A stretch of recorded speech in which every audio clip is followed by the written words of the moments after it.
Hey everyone. Just trying to give another update. It seemed actually I got a fairly decent response to the last video blog, so I'm going to try and stick with that format from now on. Also saved me some writing, which is kind of nice as well. So I guess this blog is not really going to be too exciting. My project is coming down to the wire now, so I've been busy with work. Really, anyone who studies abroad knows that the last really week and a half is just insane, because you have to finish everything up and write the project, and that's kind of the stage I'm in right now. So unfortunately, I really don't have anything that exciting to talk about, but I know people are asking for updates, so I thought I would give one. I'd like to start by venting a little bit about my visa, actually. So when I filled out my visa application back in the States, I guess I did a 60-day visa because I assumed I would be here. I don't know why. I assumed I would be here for 2 months, because a WPI term is 7 weeks, which is significantly less than 2 months. So I thought 60 days would be more than enough, but it turns out I'm actually here for 62 days. So that means that my visa expired 2 days early, and if I didn't get it renewed, I would not be able to go home. And I honestly don't know what would have happened to me. So I had to get it renewed. Thank God the university caught it, otherwise I would be in an airport. However, I went through the whole process and it renewed, and they just delivered it on Wednesday, so yesterday for me. And it came now at my visa, which is 155 US. So my voice just suddenly got really deep there. I don't know what happened with my computer, just went crazy. So I just restarted it, and hopefully it's better now. But just to summarize, so yeah, my visa, to get it renewed, it cost 155 US, which was more than it cost me to get it initially, just to renew it for an extra 2 days. And now I can't afford to go to Huangshan, which I'm not too happy about, but I'll just get to spend more time in Shanghai, which is cool too. However, since we seem to be on the topic of venting right now, so I'm going to continue to vent. I feel like one thing I haven't told people yet is that maybe I gave off the impression that I would be living in downtown Shanghai. No, unfortunately that's not the case. I'm living in a place called Minhang, and Minhang it's like a suburb of Shanghai, kind of, and it's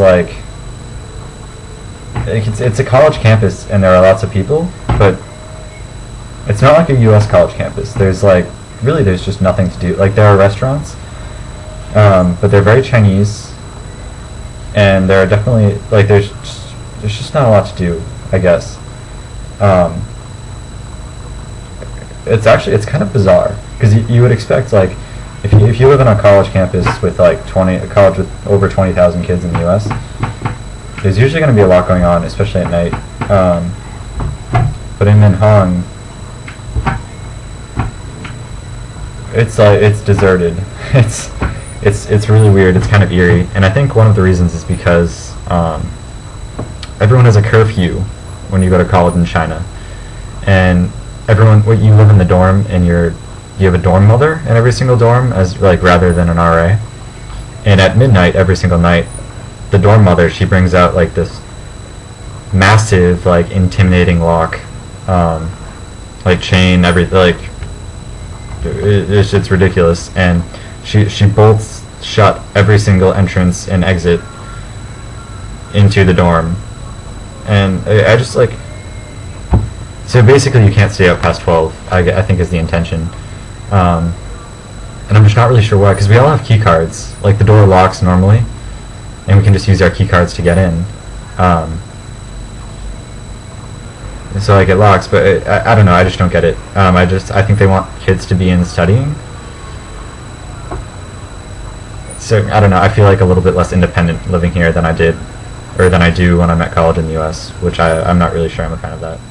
I will say though, one interesting byproduct of this curfew is that basically the whole sleep schedule of a Chinese college student versus an American college student are like they're completely different. And it's weird at first. Like I've gotten up on a couple weekends, like pretty early, so I could go into Shanghai and just see some sights. I remember the first weekend I did it. I got up. I was ready to go at like 7:30, which, I mean, I think that's pretty early for like getting up, like being ready on a weekend by 7:30. And I expected to be walking outside and just like having like a nice peaceful walk to the subway stop, and to actually be able to get a seat on the subway. But then when I walked outside of my dorm, I was like, it was, you would think it was like, I don't, like rush hour.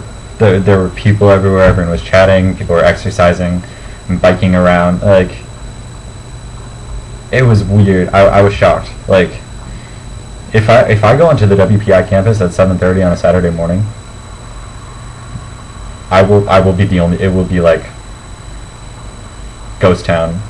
Like no one, like if I ever just want to walk peacefully, like that's what time I would go. And I don't know, it just surprised me. I thought that was interesting. And also everyone goes to bed at like a decent hour, that I found at least. I mean, I'm only in the international dorm, but like people are usually in bed by like 12:30, whereas in the US I remember my dorm freshman year, people would be up past like 4 o'clock. Someone was up every night. Not the case here. So it's interesting. Like the college culture is very different. But anyway, so I think that's going to conclude my post for the night. This weekend I want to try and get a post up about Huashan, and which was one of the mountains I climbed when I was in Xi'an. And then I also want to talk about Xi'an a little bit because I really like that city. I thought it was really cool, and we saw some cool stuff. And then this weekend I'm also going to try and go into Shanghai. I'm meeting up with a couple of WPI students who are at the other university in Shanghai. And we're just going to grab dinner Saturday night and then hopefully do something. So maybe I'll talk about that too. I also want to get a post up about the markets because they're awesome.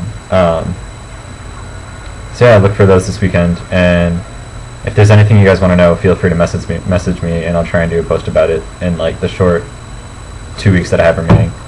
Well, yeah, so I guess until next time.